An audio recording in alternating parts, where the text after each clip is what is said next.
साथियों, काली पट्टी बांधकर रीवा के बर्खास्त 5 आउटसोर्स कर्मचारियों के प्रति एकजुटता व्यक्त करने का जो अभियान चला, उस अभियान को व्यापक समर्थन मिला। पूरे प्रदेश में आउटसोर्स कर्मचारियों के समर्थन में तमाम सारे संगठन, अस्थायी कर्मचारी स्वतः इस काली पट्टी बांधकर काम करने के अभियान से जुड़े। स्कूलों के अंशकालीन, पंचायतों के चौकीदार, पंप ऑपरेटर अकेले थे, खुद ही पट्टी बांधी और फोटो डाल रहे। हजारों की संख्या में काली पट्टी बांधकर विरोध जताने के अभियान में लोग शामिल हुए।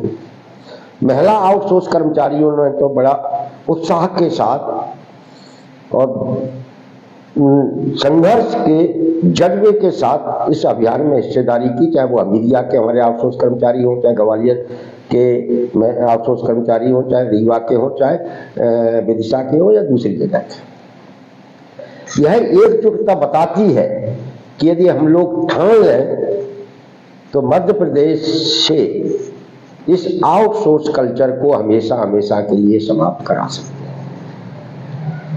हम लोग जिन दफ्तरों में काम करते हैं वो दफ्तर हमारे हैं, उन दफ्तरों में हमें हमारा अधिकार मिलना चाहिए। इस विचार के साथ यदि आप आंदोलन के साथ खड़े हो जाते हैं तो निश्चित रूप से आप इस लड़ाई को जीत जाएंगे। जीतने की संकेत पिछले 2-3 दिन से चल रहे आंदोलन में मिले हैं। हमारे रीवा के जो निलंबित 5 कर्मचारी साथी हैं, जो हमारे संगठन के पदाधिकारी भी हैं, उन्होंने उनकी बहाली का रास्ता भी खुला है।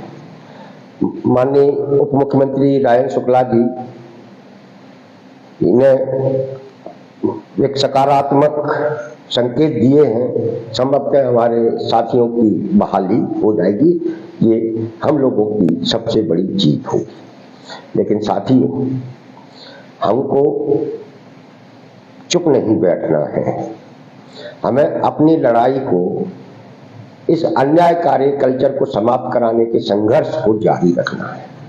21 नवंबर को हम लोगों ने श्रमायुक्त कार्यालय इंदौर का घेराव किया था और जो न्यूनतम वेतन पर स्टे लगाया उसे हटवाने की मांग की थी। 3 दिसंबर को माननीय न्यायालय में इस मुद्दे पर सुनवाई होने वाली है। सरकार और श्रम विभाग को अपना पक्ष रखना है। साथियों, हमारी बात लगातार होती रहे, सरकार पर हमारा दबाव बना रहे, इसलिए हम लोगों ने आज तय किया है कि कल 29 नवंबर से 1 दिसंबर तक वही ज्ञापन जो इंदौर में दिया गया था, जो आउटसोर्स की आवाज पेज पर उपलब्ध है, उसे अपने अपने जिलों के श्रम पदाधिकारियों को दें।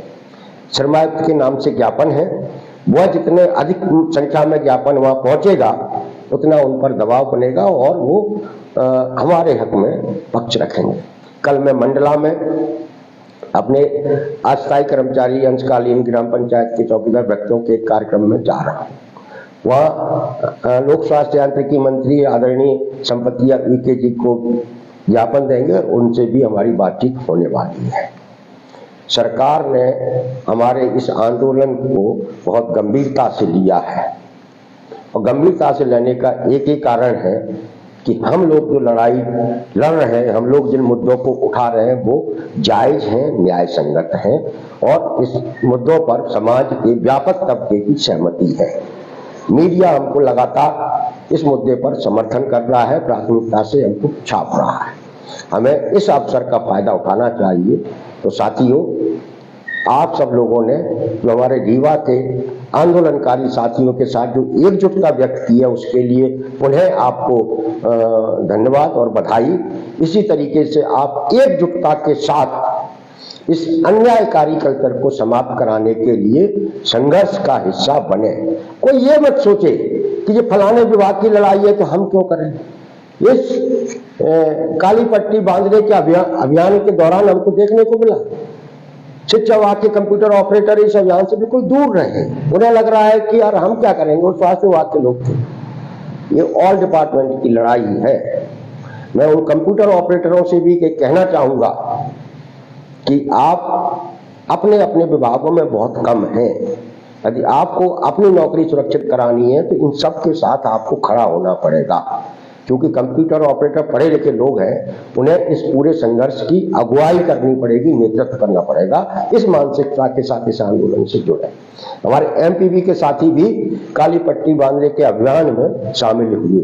दिनेश सिसोदिया ने आगर मालवा से ये अभियान को शुरुआत की और धीरे धीरे एमपीवी के भी आउटसोर्स कर्मचारी, जहां 70,000 कर्मचारी है, वो इस आंदोलन का हिस्सा बन रहे हैं। महेश्वर के नर्मदा परियोजना के आउटसोर्स कर्मचारियों ने भी अपने स्तर पर वह विरोध दर्ज कराया और रीवा के साथियों के साथ एकजुटता व्यक्त की। यह एकता ही हमें हमारी मंजिल तक पहुंचाएगी। हमें यकीन है कि हम लड़ेंगे तो जीतेंगे। तो साथियों, जीत